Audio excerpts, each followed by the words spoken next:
उत्तर प्रदेश के एक पुराने गांव भैरमपुर में हर अमावस की रात एक अजीब सी आवाज गूंजती थी। कहा जाता था कि रात के 12 बजते ही गांव के पुराने चौपाल पर एक औरत, उसके पैरों में घुंघरू होते जो अपने आप बजते रहते। जो भी उसे देखने की कोशिश करता उसकी आंखें हमेशा के लिए अंधी हो जाती थीं, या फिर वो अगले दिन मृत पाया जाता था। ऐसे ही एक दिन मानसी अपनी दोस्त सुरभि के साथ उसके घर पर सो रही थी। तभी अचानक घुंघरू की आवाज आने लगी। सुरभि ने मानसी को देखा और बोली, अरे डरने वाली कोई बात नहीं है, जब तक हम बाहर ना निकले हमें कुछ नहीं होता। ये रोज रात को बजते हैं, जाने कौन नाचता है रात को, वो भी घुंघरू और पायल पहनकर। और तुम लोगों ने कभी पता करने की कोशिश नहीं की कि आखिर ये है कौन? नहीं, क्योंकि सबको डर लगता है। सबका ये मानना है कि ये कोई चुड़ैल है जो रात को ऐसी हरकतें करती है, और जब बात चुड़ैल और भूतों की आती है तो कोई भी डर जाता है ना। हाँ, ये तो है, लेकिन एक बार पता तो करना ही चाहिए ना कि आखिर ये कौन है। क्या पता कौन है? फिर सुरभि उबासी लेकर सो जाती है, लेकिन मानसी उस आवाज की वजह से सो नहीं पाती है। कौन है ये जो रातों को नाच रहा है? मेरा मन मचल रहा है। सुरभि को जगा दूं क्या, या खुद ही देख कर आऊं? खुद ही देख कर आती हूँ, आखिर ये है कौन? मानसी रात में घर से निकल जाती है और घुंघरू की आवाज का पीछा करने लगती है। पीछा करते करते वो एक जगह पहुंचती है तो देखती है कि एक बहुत ही सुंदर सी लड़की पैरों में घुंघरू बांधे नाच रही है।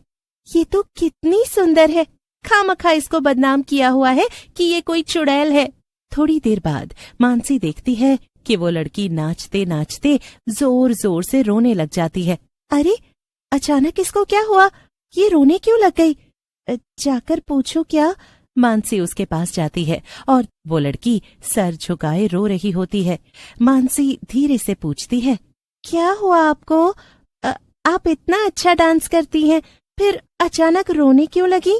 लेकिन जब वो लड़की अपना चेहरा ऊपर उठाती है तो वो एक भयानक चुड़ैल होती है, जो मानसी को देखकर मुस्कुरा कर कहती है, क्योंकि मैंने तुझे यहाँ आते हुए देख लिया था, तुझे पास बुलाने के लिए कुछ तो करना था ना मुझे, हाँ?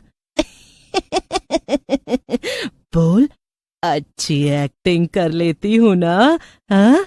वो चुड़ैल मानसी को एक जगह बांध देती है और उसके सामने घुंघरू पहनकर नाचने लग जाती है। देख लिया तुम्हारा डांस, अब घर जाने दो मुझे। एक बार जो मेरे पास आ गया वो कहीं नहीं जा सकता। हाँ, तो मैं क्या करूं? मैं तो बस तुम्हें देखने आई थी, मुझे नहीं पता तुम कौन हो। मानसी के अंदर इतना जोश देखकर चुड़ैल और गुस्सा हो जाती है और बोलती है, चल अब तेरी बारी है नाचने की, अब तू डांस करके दिखाएगी मुझे। पर मुझे ये सब नहीं आता। करना तो तुझे पड़ेगा। चुड़ैल मानसी के पैरों में घुंघरू बांध देती है। उसके बाद मानसी ना चाहते हुए भी नाचने लग जाती है। नाचते नाचते वो इतनी थक जाती है कि वो अपना दम ही तोड़ देती है। कितना अच्छा तो नाचती है, ऐसे ही बोल रही थी, अब पता नहीं क्यों रुक गई। चुड़ैल उसको मरा हुआ देखकर खुश होती है और सुबह होने से पहले वहां से चली जाती है। मेरे घुंघरू बुलाते हैं,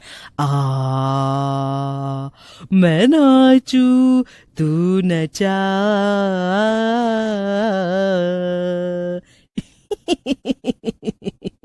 रघु गांव का सबसे जिद्दी और निडर लड़का था। उसका दोस्त बिट्टू एक रात चौपाल की ओर गया और फिर उसे घुंघरू की आवाज आई। तभी उसके सामने चुड़ैल आई। ये मेरे घुंघरू हैं, जिसको पहनने के बाद मैं कभी किसी के वश में नहीं रहती। तभी बिट्टू के दिमाग में जाने उस समय क्या आता है कि वो एक घुंघरू तोड़ देता है। तूने मेरे घुंघरू तोड़े?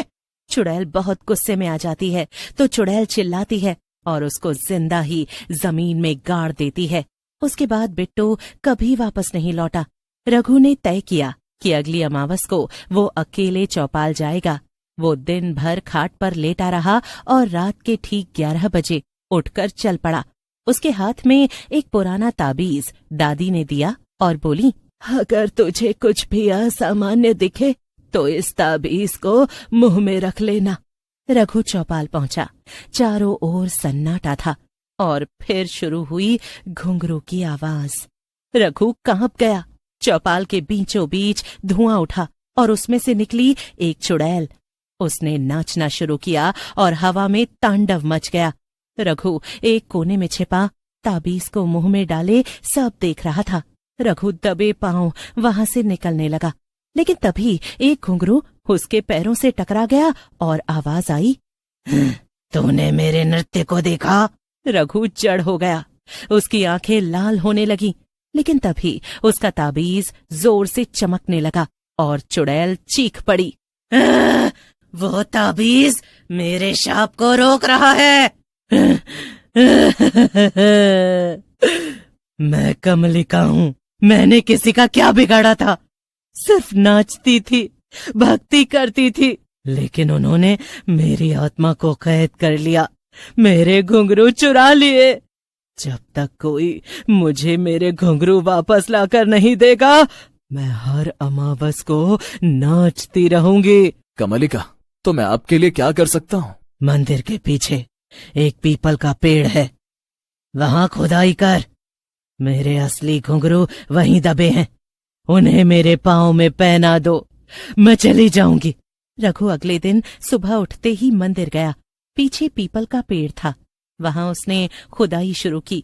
कुछ ही देर में उसे एक लोहे का डिब्बा मिला, उसमें वही पुराने घुंघरू थे। रघु उन्हें लेकर चौपाल आया और उस रात चुड़ैल फिर से प्रकट हुई।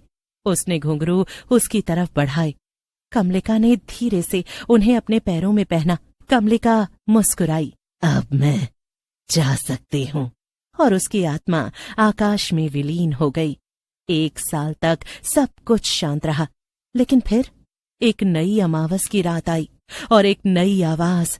प्रिया एक घुंघरू पहनकर अपने रूम में खुद को देख रही थी। प्रिया गांव के नए स्कूल में एक लड़की थी। उसने रघु से कमलिका की कहानी सुनी और खुश हो गई और कहने लगी, काश मैं भी कमलिका जितनी सुंदर नृत्यांगना बनती। प्रिया को लगा जैसे उसको लॉटरी मिल गई। उसने सोचा आज रात वो उसे बुलाएगी, जो देवदासी थी। अगली रात वो लापता हो गई। तीसरी रात गांव की दहलीज पर एक अजीब सी हवा चलने लगी, जो चारों तरफ बस घुंघरू बजा रही थी। उसके बाद वही चुड़ैल देखी गई जो देवदासी थी। वो पूरे गांव में डांस कर रही थी। उसके पैरों में वही घुंघरू थे।